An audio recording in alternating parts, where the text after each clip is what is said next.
السلام علیکم ورحمۃ اللہ وبرکاتہ۔ قربانی جو ہم اور آپ کرتے ہیں، یقیناً یہ سنت ہے حضرت ابراہیم علیہ السلام کی۔ حضرت ابراہیم علیہ السلام نے اپنے لخت جگر کی قربانی پیش کی تھی۔ وہ اس طور پر کہ بڑھاپے میں جب حضرت ابراہیم علیہ السلام کو اللہ تعالیٰ نے حضرت اسماعیل علیہ السلام کی شکل میں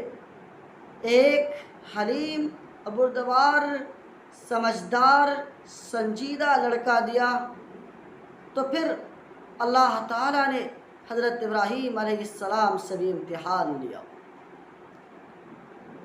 ایک دن خواب میں اللہ کا یہ حکم آیا کہ آپ اپنے لخت جگر اسماعیل کو میری رضا کے لیے، میری خوشنودی کے لیے، مجھے خوش کرنے کے لیے قربان کر دیجیے۔ حضرت ابراہیم علیہ السلام نے خواب دیکھا، پھر اپنی لخت جگر حضرت اسماعیل علیہ السلام کے سامنے اس خواب کو بیان کیا اور کہا، قال یا بنی انی ارى فی المنام انی اذبحک فانظر ماذا ترى۔ اے میرے لخت جگر، میں نے ایک خواب دیکھا ہے، کہ انی اذبحک، کہ میں تمہیں ذبح کر رہا ہوں اللہ کی خوشنودی کے لیے۔ فانظر ماذا ترى، ذرا سوچ کر سمجھ کر بتاؤ کہ تمہاری کیا رائے ہے۔ حضرت اسماعیل علیہ السلام نے صاف لفظ میں کہا، قال یا ابت افعل ما تؤمر، اے میرے ابو جان، جو آپ کو حکم دیا گیا آپ اسے کر گزریے۔ ستجدنی انشاء اللہ من الصابرین، آپ مجھے صبر کرنے والوں میں سے پائیں گے۔ فلما اسلم وتلہ للجبین، پھر اس کے بعد جب دونوں مکمل طور پر تیار ہو گئے اور حضرت ابراہیم علیہ السلام نے اپنے لخت جگر کو لٹا دیا، اس کے بعد مسلسل کوشش کرتے رہے حضرت اسماعیل علیہ السلام کو ذبح کرنے کی اللہ کے لیے، لیکن حضرت ابراہیم علیہ السلام کامیاب نہیں ہو پا رہے تھے۔ تو اللہ تعالیٰ کی طرف سے آواز آئی، وَنَادَيْنَاهُ أَيْ يَا إِبْرَاهِيمُ، اللہ فرماتا ہے کہ ہم نے آواز دی، اے ابراہیم،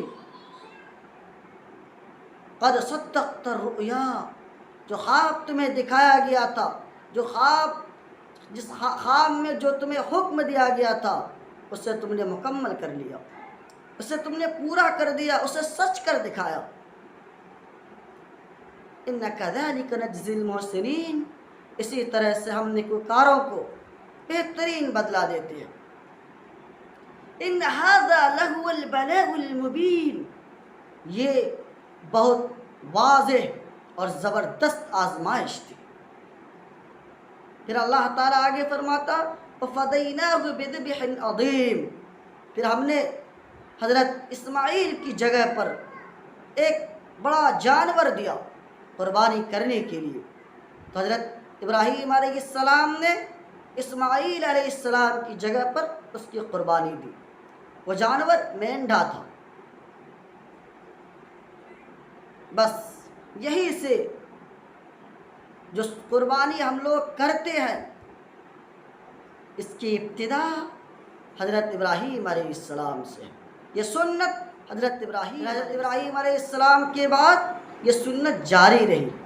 لیکن بعد والوں نے اس میں بہت حذف و اضافہ کیا اور بہت زیادہ اس میں غلو کیا، یہاں تک کہ بعض روایتوں سے معلوم ہوتا ہے کہ بعض قوم ایسی بھی گزری جو انسان کو بھی ذبح کرنے لگے۔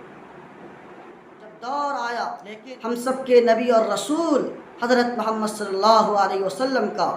تو آپ صلی اللہ علیہ وسلم کو بھی حکم دیا گیا، فَصَلِّ لِرَبِّكَ وَانْحَرْ، کہ آپ اپنے پروردگار کے لیے نماز پڑھیے اور قربانی کیجیے۔ جب آقا صلی اللہ علیہ وسلم کو حکم دیا گیا تو آقا صلی اللہ علیہ وسلم نے حضرت ابراہیم علیہ السلام کی سنت کو صحیح شکل پر زندہ کیا اور پوری مضبوطی کے ساتھ، پوری قوت کے ساتھ اپنی امت کو پیغام دیا، سمجھایا، سکھایا، بتایا اور تعلیم دی قربانی کی اور صحیح طریقہ بتایا۔ صحابہ کرام بھی قربانی کرنے لگے تو کسی نے آقا صلی اللہ علیہ وسلم سے پوچھ لیا، ما ہی الاضحی یا رسول اللہ؟ مشکات شریف کی روایت ہے، آقا سے پوچھا گیا ما ہی الاضحی یا رسول اللہ، اللہ کے رسول جو ہم قربانی یہ کرتے ہیں اس کی کیا حقیقت ہے؟ آقا صلی اللہ علیہ وسلم نے جواب دیا، ہی سنت ابیکم ابراہیم، یہ تمہارے باپ ابراہیم کی سنت ہے۔ پھر سوال کر بیٹھے، فما لنا فیہا، تو اس میں ہمارے لیے کیا ہے؟ تو آقا صلی اللہ علیہ وسلم نے فرمایا، بکل شعرۃ حسنہ، ہر بال کے عوض میں نیکی ہے۔ ذرا سوچئے کہ آقا صلی اللہ علیہ وسلم نے کتنے واضح انداز میں فرمایا کہ دیکھو جانوروں پر کے جسم پر بال ہوتے ہیں تو سمجھ لو ہر بال کی عوض میں نیکی ہے۔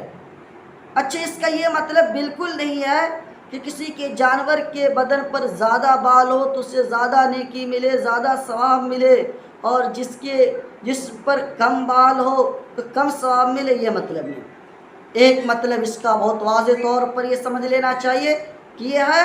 کہ جس طرح سے جانور کے جسموں پر بہت زیادہ بال ہوتے ہیں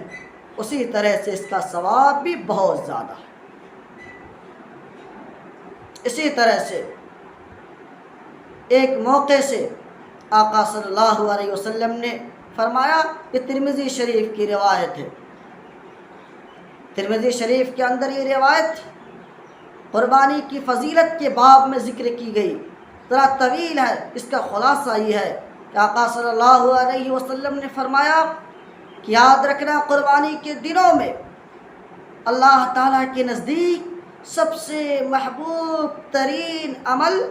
قربانی کے جانوروں کا خون بہانا ہے، یعنی قربانی کرنا ہے۔ پھر آگے آقا صلی اللہ علیہ وسلم نے فرمایا کہ بھی یاد رکھو کہ کل قیامت کے دن وہ جانور جس کو تم نے قربانی دی تھی، جس کی قربانی دی گئی، وہ جانور اللہ کے دربار میں اپنے سینگوں اور اپنے بالوں اور اپنے کھروں سمیت اللہ کے دربار میں حاضر ہوگا۔ مزید آقا صلی اللہ علیہ وسلم نے فرمایا کہ یہ بھی یاد رکھنا کہ جب قربانی کی جانور کو ذبح کیا جاتا ہے تو خون کا پہلا قطرہ زمین پر گرنے سے پہلے اللہ کی نگاہ میں وہ مقبول ہو جاتا ہے۔ پھر آگے فرمایا، فَطِيبُوا بِهَا نَفْسًا، اس لیے خوش دلی کے ساتھ اجر و ثواب کی نیت سے قربانی کرو۔ اور ایک روایت میں آتا ہے، الترغیب والترہیب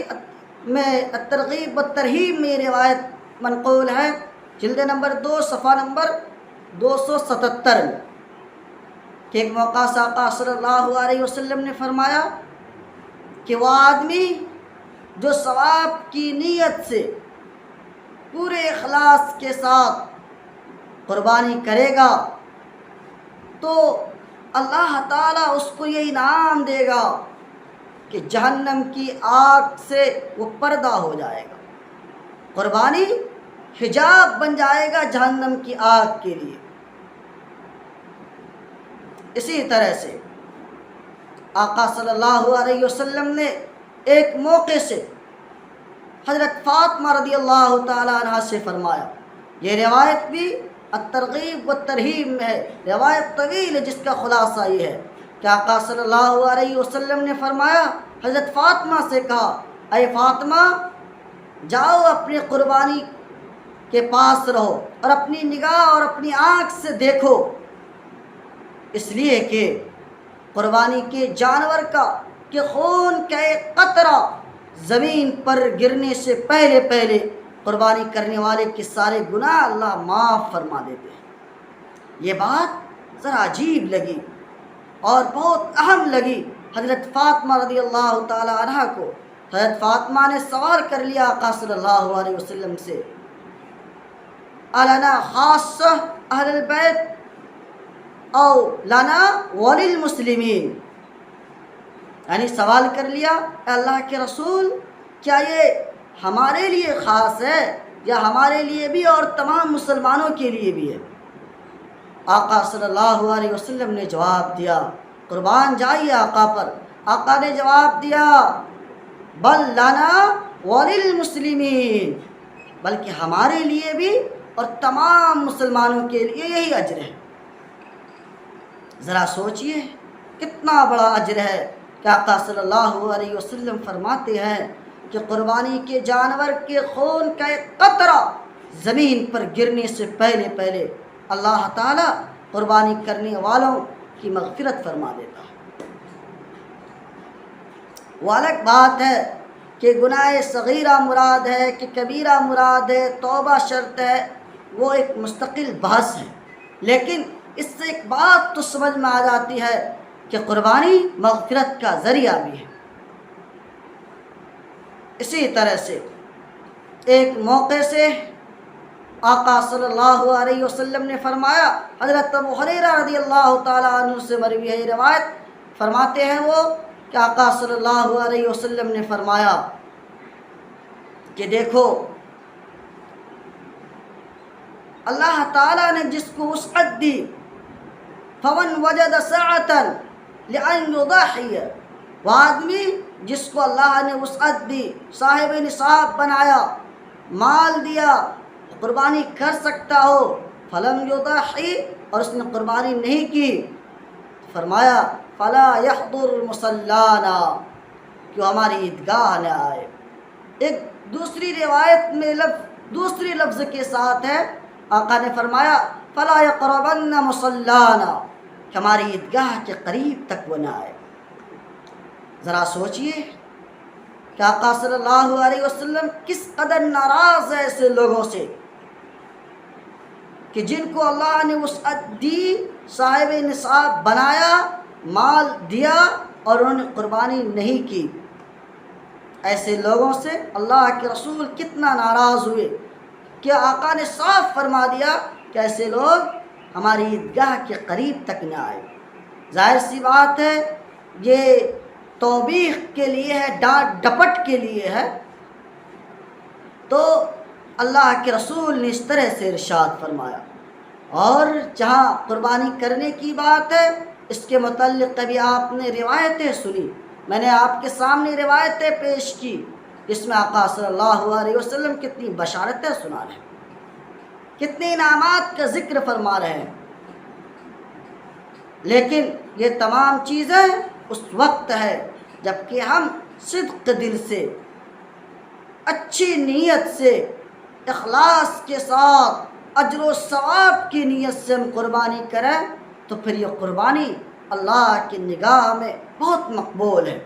اگر ہم دکھانے کے لیے کریں یا گوشت کھانے کے لیے کریں، یقیناً یہ قربانی مقبول نہیں، مردود ہوگی۔ پھر یہ قربانی راحت کا ذریعہ نہیں، مصیبت کا ذریعہ بنے گی۔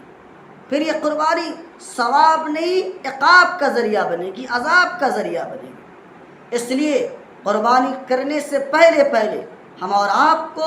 اپنے دل اور اپنی نیت اور اپنے ارادے کو عمدہ، بہتر اور مضبوط بنا لینا چاہیے، پھر جا کر قربانی کریں۔ جب ہم یہ طے کر لیے کہ ہمیں قربانی کرنا ہے، ہم نے نیت اور ارادے سارے چیز مکمل ٹھیک ٹھاک کر لیے، تب قربانی اللہ کے لیے جان کرنے جائیں تو قربانی کرنے کے بعد ملک کے حالات پر بھی نگاہ رکھیں، یہاں کے جو حالات ہیں اور یہاں کے برادر وطن جو ہے ان کی بھی ہم رعایت ضرور کریں۔ وہ اس طور پر کہ جانور کو ذبح کریں تو ذرا پردے میں ذبح کریں، گوشت وغیرہ باہر نہ لے جائیں، ادھر ادھر نہ لے جائیں، اگر لے جانا ہو تو پردے کے ساتھ لے جائیں، تاکہ ہمارے برادر وطن کو کوئی تکلیف نہ پہنچے، اسے پریشانی نہیں ہو۔ ہم اپنی عید اپنے انداز سے منائے، خوشیاں اپنے انداز سے منائے، قربانی اپنے انداز سے کرے، لیکن اس بات کا ضرور خیال رکھے کہ ہمارے برادر وطن کو ہمارے کسی عمل سے کوئی تکلیف نہ پہنچے۔ اللہ تعالی ہم سب کو کہنے سننے سے زیادہ عمل کی توفیق دے۔